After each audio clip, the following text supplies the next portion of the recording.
Well, joining me now is Anand Menon, Professor of European Politics at King's College London. He has recently made the case that Brexit has, quote, broken British Parliament. We know you're a very familiar face here on the show. Why do you say that Brexit has broken Parliament, Anand? Well, because in a sense, Parliament is doing its job. It is representing the people. The problem is, among the people and in Parliament, there doesn't seem to be a majority in favour of anything. And that means that under our system, a government with no majority and a Parliament without a majority for any of the options on the table is one that just can't move forward. Well, but now they're taking control, and we're going to see whether they can reach any sense of any consensus when it comes to these perhaps 7 options. Do you believe that they will reach some sort of consensus with some of the options that may be tabled? Well, they're taking control of the process. Yeah. I think it's an important distinction, because actually what we'll find out tomorrow is whether there is a majority for any of these various options. And bear in mind, it's incredibly complicated, partly because the options are cross-cutting. That is to say, there are some MPs who are saying we should vote for a referendum separate to the substantive options, because whatever substantive option we happen upon should be put to the people in a referendum. So a referendum shouldn't be voted on against these other things. Then they have to decide what sort of voting mechanism they use. They just vote on everything and see which gets the most. Do they have a transferable vote system where options drop off if they're unpopular?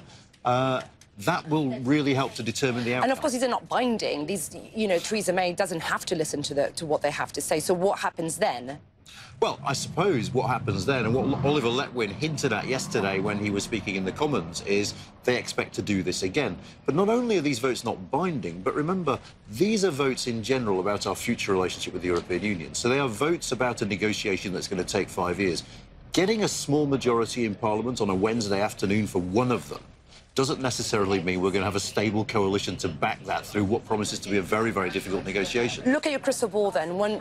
For all the options they may be voting on in the next couple of days, if not weeks, what do you think is the most likely? Do you think one of those will go through, or are you thinking we go back to MV3 again? Well, can I hedge and give you 2 options, Go for it. depending on what happens? The first option is, in a paradoxical way, those indicative votes work for the benefit of the Prime Minister. And they do that, yeah. Well, they do that partly by scaring the hard Brexiters in her party. If majorities look likely for a soft Brexit, they might decide that actually her deal is the best of a bad job. Hence why we heard the Brexiteers slightly quieter yesterday. Absolutely. They might also reveal the fact that the Labour Party is hideously divided itself and that Labour doesn't know who to whip for, and show consternation in the opposition. If both those things happen, it might be that the Prime Minister thinks, OK, I'll bring my deal back, and it might get over the line, because everyone realises that however bad it is, the options are worse and lack support. And you think that has been her strategy all along?